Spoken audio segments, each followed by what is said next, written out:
Hi, my name is Braylon Schumeyer, and the case I worked on was the Armenian genocide. Armenia is a mountainous country located in Eurasia, and it borders countries such as Iran, Georgia, and Turkey. This Armenian genocide is a case known as the first major genocide of the 20th century. Armenia is also known as the world's first Christian nation. The Ottoman Empire was an empire founded by Turkish tribes, which included the country of Armenia. During the years of World War I, the Ottoman and Russian empires were fighting. The Ottoman Empire was a crumbling nation, which was turning into a no longer world power. On April 24th of 1915, hundreds of Armenian leaders were arrested in Constantinople. This event, along with many other events, was thought to have been the start of these mass destructions.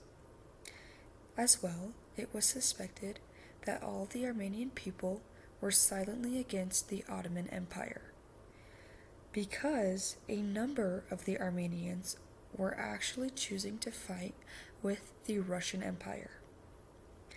There was also the Battle of Sarikimish that the Turks had fallen short on, which caused a lot of the Armenians to be slaughtered innocently. The Battle of Sarikimish was in 1915, and because of the Turks' loss, it caused them to blame the Armenians. They thought that the Armenians were helping fight against them.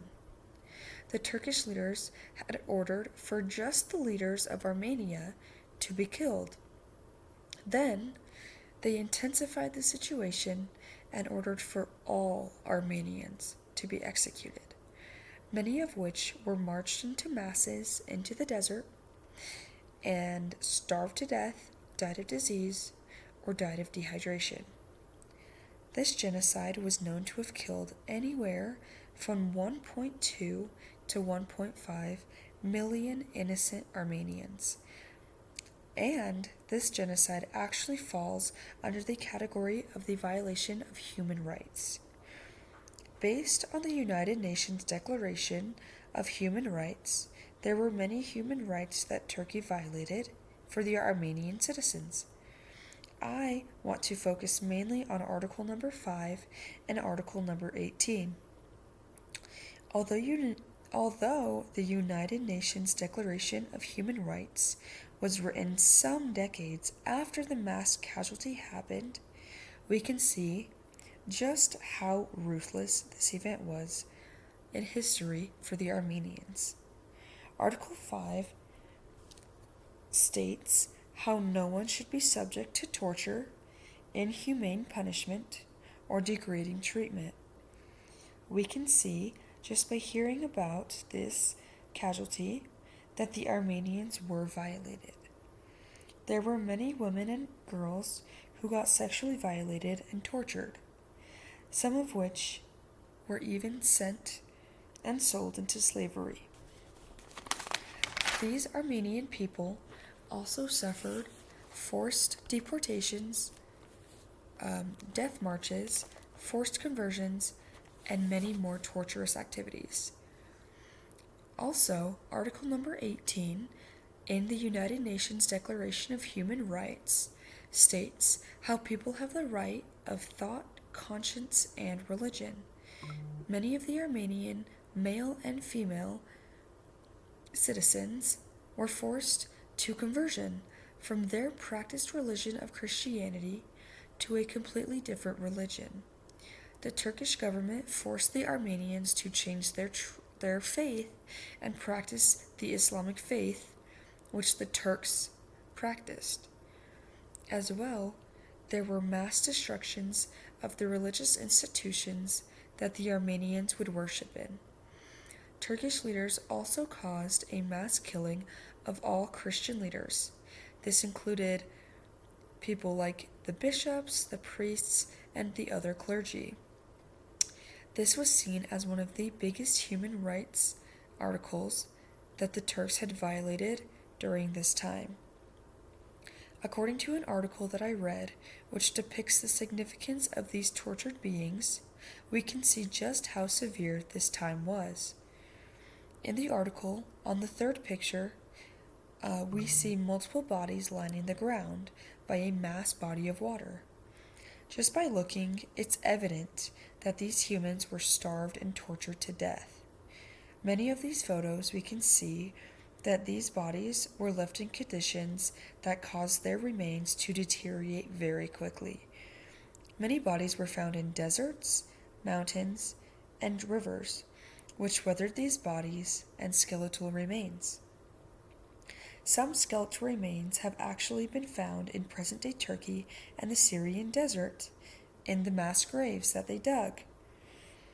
Many personal artifacts were also found on these preserves, which can include jewelry, clothing fragments, buttons, and many other items.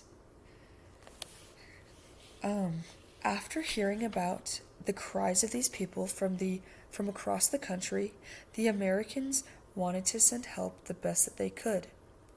They sent aid to these people, which included food, clothing, and medical care. The job of a forensic anthropologist is to apply specialized skeletal analyses and archaeological techniques to legal investigation. The role as a forensic anthropologist in this case was to determine the minimum number of individuals who died in this casualty, examine the skeletal remains, and identify the bones of these people. The job of these anthropologists was not only to determine skeletal remains, but also to determine the sex, gender, and age of these individuals. This genocide was a horrific accident for the Armenians and was known to have been 252 times the amount of deaths than the well-known catastrophe of 9/11. After the fall of the Turkish government, the Ottoman Empire was pressured to hold these leaders accountable. Many of these leaders were found guilty for these casualties, but many of these leaders had already fled the country. This made it so that these people would not have to face the long-lasting punishment of killing these innocent Armenian people.